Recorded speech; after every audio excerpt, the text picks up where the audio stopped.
the butterfly garden, guys. So picturing of this is basically the butterfly garden. Okay.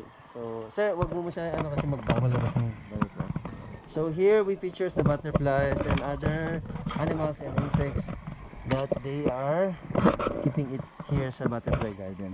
But one of the picture here, guys, is the tribes from Quezon, Palawan, which is the Palaw'an. The story about it is that the owner of this property and the family of the tribe of the chieftain of the Palaw'an had a blood compact. So their blood compacts remain until now. It is keeping one brothers to another. So that's why the Rodriguez family is keeping the blood compact by helping the Katutubo of Palaw'an, helping their families and relatives by picturing their traits and culture to help also the families and children to go to school or to earn something for their future. So that's why the butterfly garden is existed here in Puerto Princesa.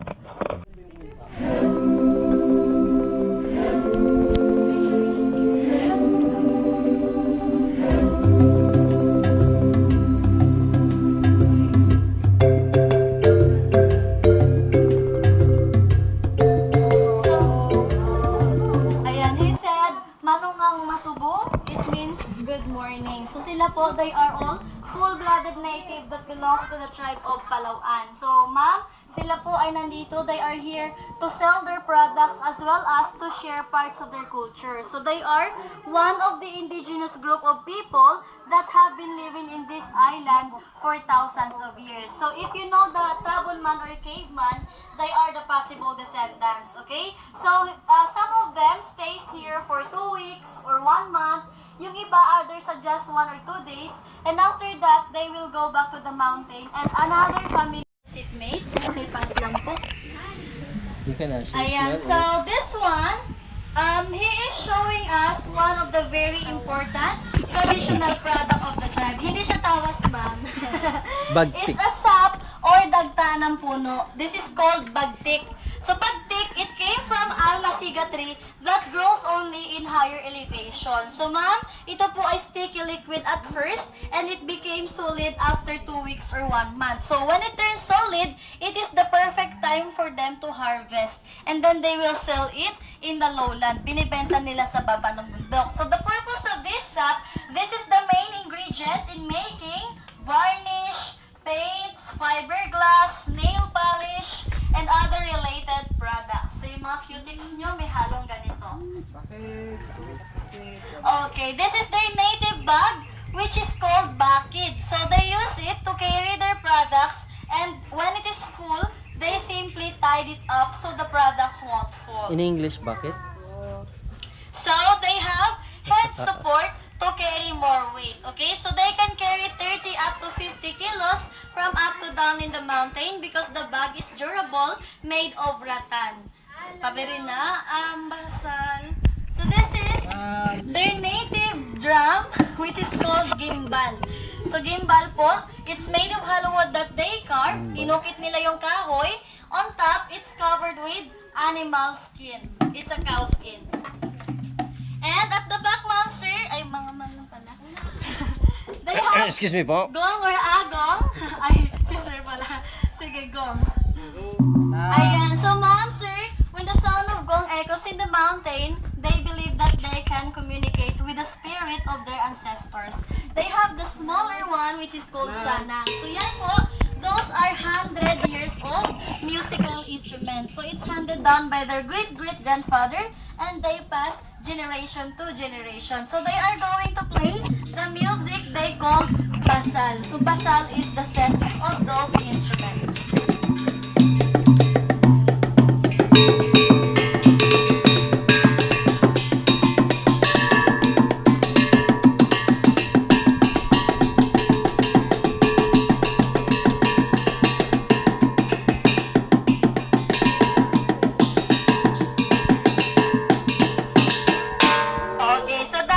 Basal. And here po, they don't dance just to entertain tourists or visitors. tribal dances or rituals Sacred. which are sacred sa kanila. So they only perform dance for ritual events like prayers, good harvest, and other important events. Okay?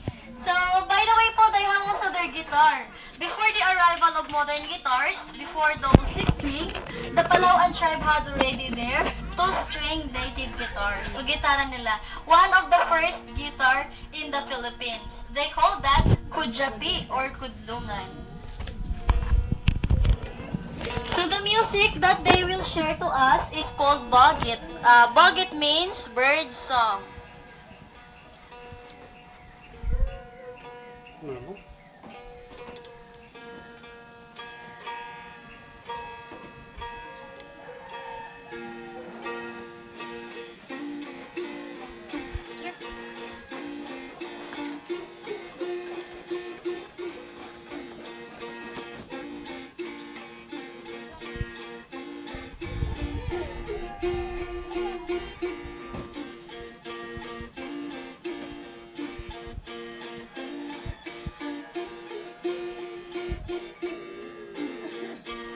Okay, so that's their bagit or bird song. Ayan na.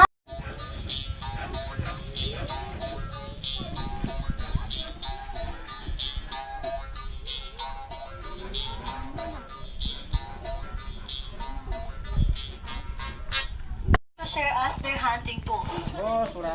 Careful, careful guys, it's sharp. So hold that one, ma'am. Ayan, they call that ligid and this is surayang. So these spears are already 100 years old. So they pass generation to generation. This one po, the one that I am holding, is the special kind of spear. It looks like harpoon but it's not for fishing. They use it for big animals also. So if they have a target, they throw it from a distance. And once it hits the target, yung metal nito, it will get stuck to the body of the target because of the hook. So if the target tries to run, it will separate. Naghihiwalay ito. So the purpose of the handle, there's a big possibility that it will hang on the bushes. Sasabit ito. So that's the time that the tribe will follow up the other spear. So that is to follow up. They use this first. Okay? Surayang and ligid. Aside from big animals, part of their diet, they also hunt birds and squirrels. So, as a hunter, they have their own technique on how to attract birds. So, let's listen to the sound of tambios. Wow.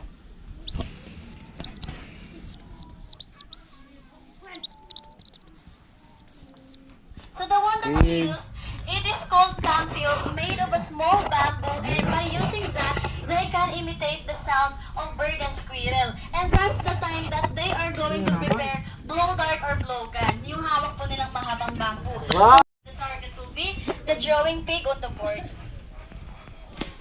Do!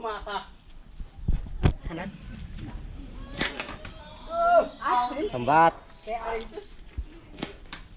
Talaga na So sugat. that's how they use the blow darts or blowgun. Actually po, they can hit farther than that for about 30 meters away. So they need to collect the sap, they mix it with other plants and cook it in a slow fire to make it effective. So ma'am sir, yung poison po nila is effective. Once it hits the target, in just a matter of a minute, the target will die. Even human, if accidentally they hit us, say goodbye. There's no antidote for that. So for the animals, in order for them to safely eat the meat, they need to wash it immediately with running water. And then the poison will be washed out. So inside the frame, yun po yung real darts with poison. Okay? So here naman, they don't shoot any animals since they have a good share with the livelihood project. So we have a near market where they can buy their food. Through the good share of the donations, products, pictures, may share sila. So now they can buy their food. Okay, now the last. Okay, he will share us how they make fire up in the mountain by simply using flintstone, a piece of metal, and their native cotton. So they found their stone around their village and the cotton is made of a wild palm tree. So in just simple strike, you can see now the smoke from the cotton. Yeah, so as you can see, he is now using dry grasses to make a bigger fire.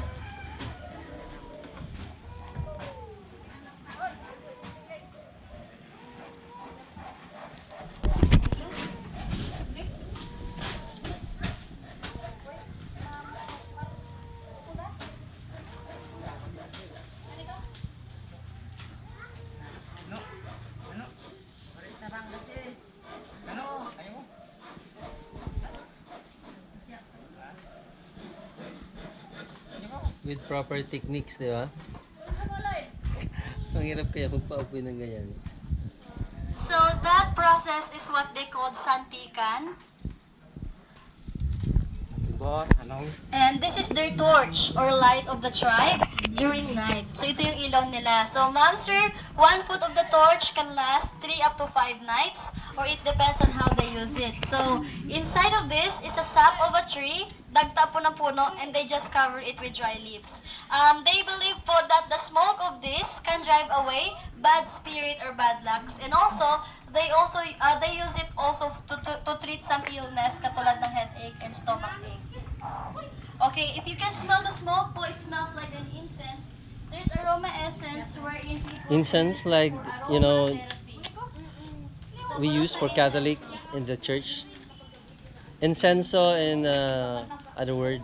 Kamangyan. Yeah, incense. Yeah. Yeah, but that one is different because it came from a tree, wild tree. So thank you so much guys for listening. You cannot take picture together with the tribe. We will give you 5 minutes to have a picture taking. If you want to know more about them, we have a lot of information at the back, how it all started. And you can also drop by in the souvenir shop to check the products made by the tribe, just like the baskets and carved wood. So if you want to say thank you, just say makansang salamat. Makansang salamat. So ma'am sir, I want you to meet our photographers. They are members of tribe. So they are trained to take pictures. Sila po ay nakakatagalog. So what we are taking are free shots, but if you purchase a copy, it's optional. And if you purchase, they have a share from that. So after this, you can try also one of the best coffee down the Steven Coffee from the coffee shop downstairs. Thank you. Picture na po kayo. Meron may ano ba ng ahas? Yung ahas na may available? Opo. Okay. Ilalabas po. They're going to show you the snake right after picture with the tribe. I asked them. She almost forgot. Pwede po kayo magbigay ng donation eh. Or take some pictures in a tribe. Hey, your phone? Tess, you want me to take also?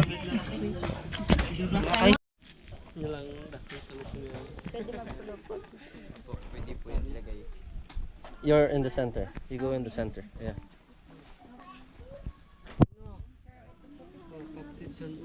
Hello, ma'am. Bye. 1, 2, and 3.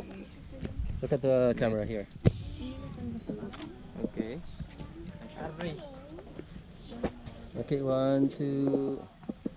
Okay, Nice ma'am. one. 1 more. Okay. 1, 2, and 3. Another 1, 1, 2, 3. Okay, thank you so much. Kayo, ma'am. Safe po. Bago sa inyo.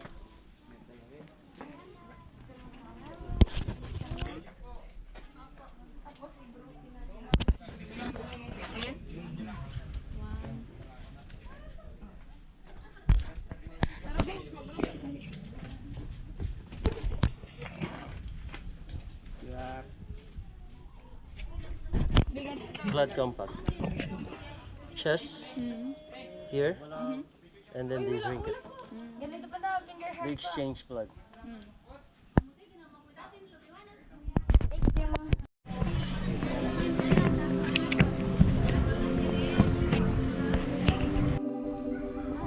Yan po, wild bird, and then yung Palawan deer po natin. Deer cat. A closer look. Baboy na mo. Tingnan mo ba yung position mo na online? Ganyan yan siya.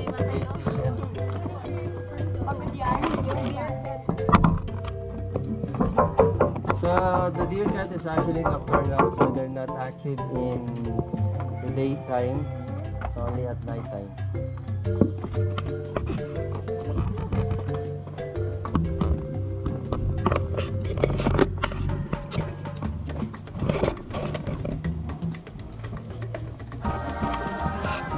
This deer cat is actually rescued from the seller.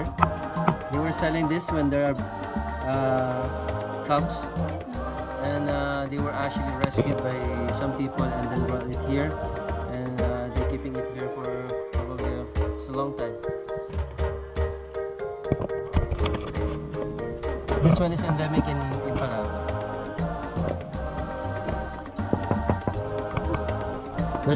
They're sleeping because they're nocturnal. Eggs of the crocodiles. The Aqua eggs. Are these going Yes. to hatch later? No. Okay. Probably yes. But no. Maybe. Oh, the crocodile. That's actually the Philippine crocodile or the saltwater crocodile. Baby saltwater crocodile. Malamig na, ma'am? Opo. You wanna try it?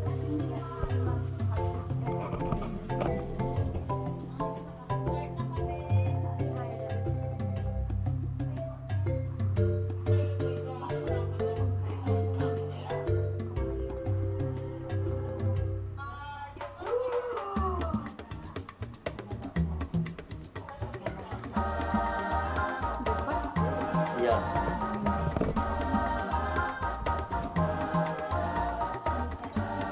Here.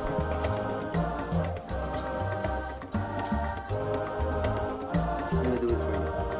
Okay, one, two, three, and so, shall we?